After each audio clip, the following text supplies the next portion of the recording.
again, want to thank you for having me here. This does actually bring back some memories. I was here in 2007 with Bill at the Oxford Internet Institute. We were having discussions about cybersecurity then.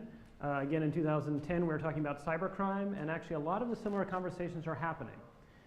It's good that those conversations are broadening, but it does sort of feel like, in some respects, we actually did talk about the car model back in 2010. It was brought up that actually the car, when it occurred about 10 years later, was actually the advent of the rise of, in terms of Bonnie and Clyde, interstate crime, and eventually the creation of the FBI, and that took about sort of 40 years. And so it's worth thinking about, yes, technology is great, but there's always, like everything, it's sort of amoral. It's how us humans use it to determine whether it's good or bad. But I'm here to talk to you about creating a cybersecurity commons. And on there is actually a map of the world. It's kind of hard to see because unfortunately the light's bright, but those were lights from space taken by NASA back in the early 1990s. And it sort of shows you the world as points. What's interesting though is if you compare that, and what you can see as we go to it, is this is actually a map of Facebook friends, and it shows connections. Now what's interesting is what part of the world stays lit and what part of the world disappears. You may notice that China disappears. Russia's kind of a little bit more dark too. Africa is lighting up, but that was actually created about 4 years ago, and I'm sure if it was updated now it would be even more robust. But it's the idea that we're moving from points to connections. And I think that's something that's really key to think about when we look for solutions. We can't look for point solutions. We have to look for connection solutions. And that's not something that we're used to. In fact, policy doesn't really do well with things that span horizontal connections. Policy is actually trying to focus more on a sort of simple connection. So, why does a common matter? Well, in certain respects, the news actually wrote itself for me before I came to this event. This only happened about 3 days ago. US internet service providers had their traffic unwittingly routed through Iceland and Belarus. And that was done using what was called the Border Gateway Protocol. It's one of the frameworks of TCP/IP, and is inherently unsecure, because anyone can publish their gateway routing table. Anyone can claim and say, I'm in the United States and I can handle those connections for you, even if they're not actually in the United States. So this is an interesting challenge that presents itself that I don't think any amount of law will be able to solve. It's actually something that we actually have to think about, how do we solve it connectively? The other reason why is, do you know where your internet traffic is being routed? How many of us can say when you send that message, you may think you're sending it between Oxford and London, but do you know if it's really going to another country before it actually gets to London? Equally, as I said, border gateway routing tables are inherently insecure. Next step. Well, this is again a headline from just a few days ago about the UK talking about the rise of criminals actually using Bitcoin.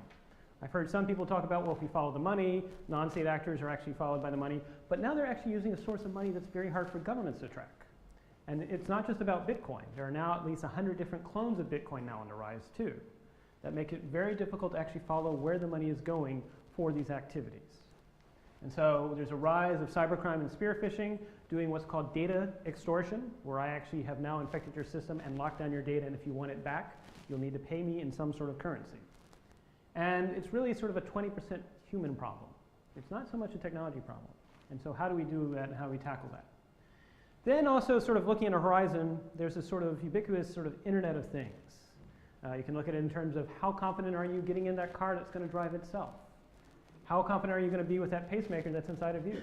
How confident are you going to be with that glass that you're wearing, or that watch that you're wearing, or the limb that you're using? Or as we mentioned around here, there are cameras everywhere. How confident that they're only being used by the government to watch what's going on? This is the world we're moving into, where it's going to be these several semi-autonomous devices distributed, some of which will actually be inside of us. How confident are we that they're actually going to be doing what they're supposed to be doing? That's why a commons matters. So, as mentioned, we're going to be connected directly to the internet, and it's actually going to be embodied in us.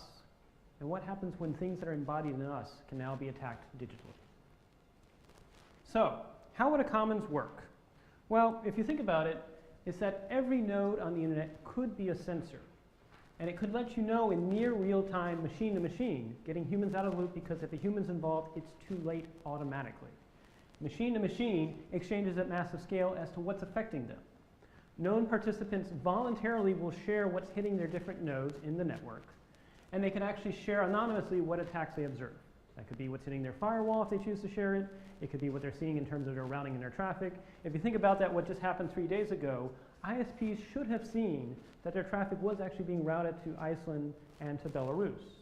but they weren't watching, and nobody actually had no one to share it to in machine-to-machine time. So it would actually be a place that was a voluntary model, and people would be sharing what's actually they're seeing on their own individual sort of island. As they share that, akin to fire alarms, then when that gets shared, the entire commons can be aware of what actually has happened. So it's a trusted third party that actually does know the participants in the system, but is actually treating it as if it's anonymous information, and is actually allowing these patterns to be shared amongst all other participants in the system. We're all better off if we know what's actually affecting each of us individually. We can begin to look for trends. If you think about what happened in January and February, you may have been following the news, there was a rise of denial of service attacks in the United States.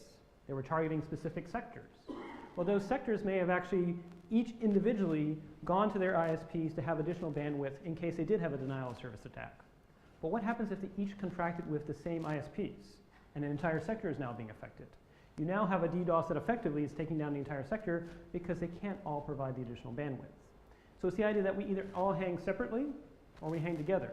And if you really think about it in cybersecurity, that's what we really need to be thinking about is how can we all be more informed by what's affecting us individually.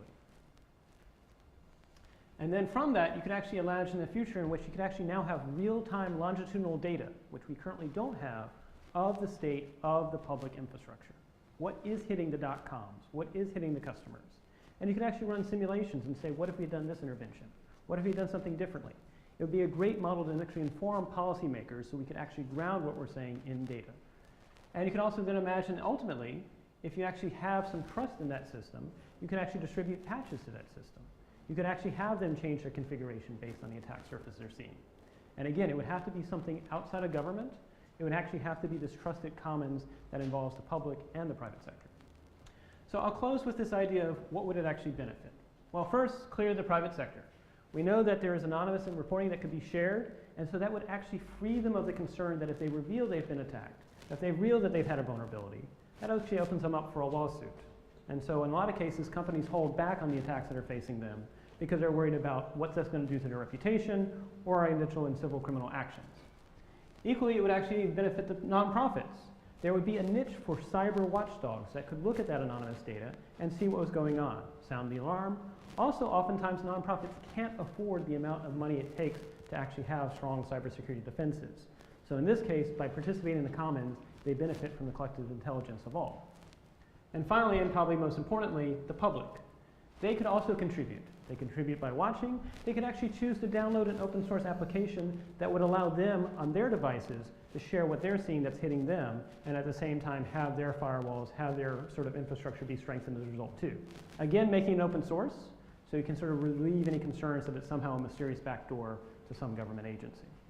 Unless that sounds sort of far-fetched, this is not cybersecurity, but the Federal Communications Commission, we did just release on Thursday of 2 weeks ago, we released an application that anyone can download that 3 times a day it will actually check the speed of your internet connection and then report that to a third party anonymously, which then packages it and can actually produce a map of the United States that's effectively crowdsourcing the speed of internet connectivity across the United States. Now imagine the same thing being used for the purposes for cybersecurity, same thing possibly using for disaster response, because actually if you think about it, digital security and disaster response security is very similar. It's quite possible.